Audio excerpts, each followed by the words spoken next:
Hola Gripas, tranquilos que no me he vuelto loco, simplemente estaba inspeccionando el interior del cañón. El mantenimiento de un fusil, como el de cualquier otra arma, es fundamental y debe hacerse a diario.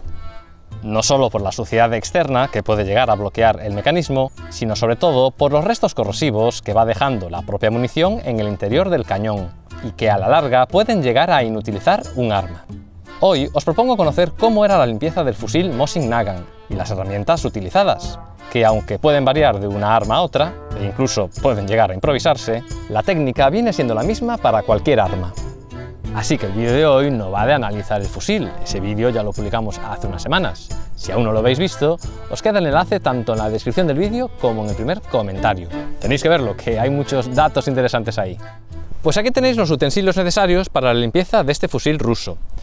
Estas 4 son para armar el limpiador. Esta es una herramienta multiusos y este un recipiente con 2 productos de limpieza. Bueno, falta uno que va siempre unido al arma y que es la baqueta. Todo esto lo hemos conseguido gracias a José Manuel Figueras, un guripa muy generoso que hizo una donación a través de PayPal. Ya sabéis que hay muchas formas distintas de ayudarnos. La más fácil y rápida es dándole like a este vídeo y compartiéndolo con cuantos más apasionados de la historia conozcáis, mejor. Y ya si os apetece, pues bueno, podéis pagarnos un café y así nosotros podremos seguir trayendo más material como este. Bueno, y ahora sí, vamos a conocer cómo es esto de la limpieza del fusil. Lo primero será desenroscar la baqueta de limpieza. Como en esta réplica esta pieza es decorativa, usaré en su lugar una original. Ya veis que es un poco más corta porque esta es de la carabina M44, pero bueno, nos sirve de ejemplo. Digo que esa no sirve porque le falta esta punta para enroscar. Que sepáis que la baqueta no se usa simplemente así, esto es el cuerpo principal, pero hay que armar las diferentes piezas. La primera será esta, que se puede pasar de 2 formas. Se puede pasar por debajo y hacerla coincidir, porque la idea es hacer coincidir ambos agujeros, o en este caso vamos a hacerlo al revés. Vamos a pasar por aquí la pieza. Es que he visto que se hace de las 2 formas. La idea ahora es pasar este pasador, y como veis ahora hemos formado una especie de T. Esta será la manilla por donde vamos a agarrar la baqueta. Ahora pasamos esta pieza circular antes de enroscarle la punta. La enroscamos y ahora sí estamos listos para limpiar el cañón. Para eso tengo aquí preparados unos pequeños paños que iremos introduciendo con la ayuda de nuestra baqueta. Pero antes de nada habrá que posicionarse. Lo normal es hacer esto sentados, aunque en caso de necesidad también se puede hacer de pie. Así que apoyamos la culata contra el suelo y sujetamos el arma con los pies. Pues como decía, agarramos una de las tiras de paño y la presentamos en la boca del cañón. Se recomienda que estos retales sean al menos el doble de largos que la punta de la baqueta, y mejor si no son muy anchos. Ahora colocamos la guía en su posición y ya podemos empezar a bajar y subir la baqueta. La guía lo que hará es mantener recta la baqueta para impedir que raye el interior del cañón. Y bueno, os preguntaréis, ¿se limpiaba simplemente así? Obviamente no. Es el momento de hablaros de este recipiente, un artilugio con 2 compartimentos separados. Que sepáis que esta especie de botella doble es la más fácil de encontrar en el mercado. En parte creo porque este ejemplar en concreto debe ser posterior a la Segunda Guerra Mundial. De estos recipientes hubo varios modelos, rectangulares, curvos, individuales y dobles. Si queréis recrear el ejército rojo, fijaros que esté en ruso, porque existen versiones de otros ejércitos en sus respectivos idiomas.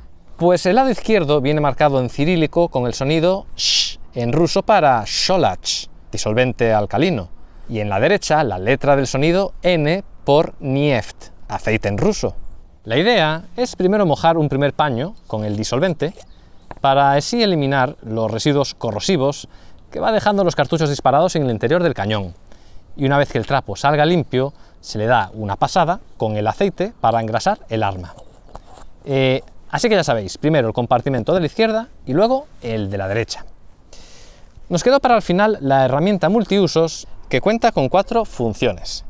Empiezo por el centro, por estas 4 muescas. Las 2 de los extremos son para apretar y aflojar piezas, pues por ejemplo la punta de la baqueta, y también sirve para el cerrojo, para ajustar la aguja percutora y también para desarmarlo en general.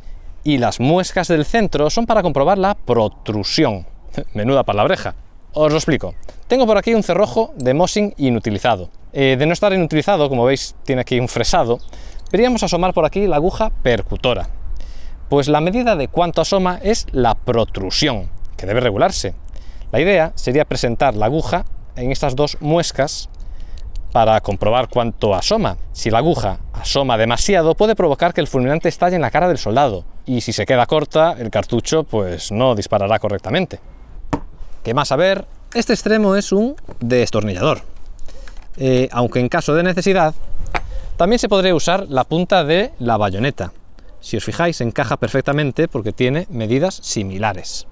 Y hablando de la bayoneta, que bien hilo hoy, igual os sorprende saber que la parte interna de la herramienta cumple una función específica. Sirve para, en caso de que la bayoneta se nos quedase atascada, poder retirarla. Os lo enseño. Esta bayoneta es una réplica de plástico, así que no me atrevo a darle con fuerza, pero la idea sería darle hasta desatascarla. Aunque bueno, me imagino que los soldados seguramente le darían más usos a esta herramienta. Así por lo pronto se me ocurre como abridor de botellas. Pues hasta aquí el vídeo de hoy. Que sepáis que el cerrojo tiene su propia limpieza y mantenimiento, pero eso casi mejor se lo dejo en manos de auténticos expertos en armamento. Si te gustan los vídeos de Armas con Historia, suscríbete, dale a la campanita para no perderte ninguna nueva publicación. Y nada más, guripas, recordad mantener limpias vuestras armas. Nos vemos en el próximo vídeo y rompan filas.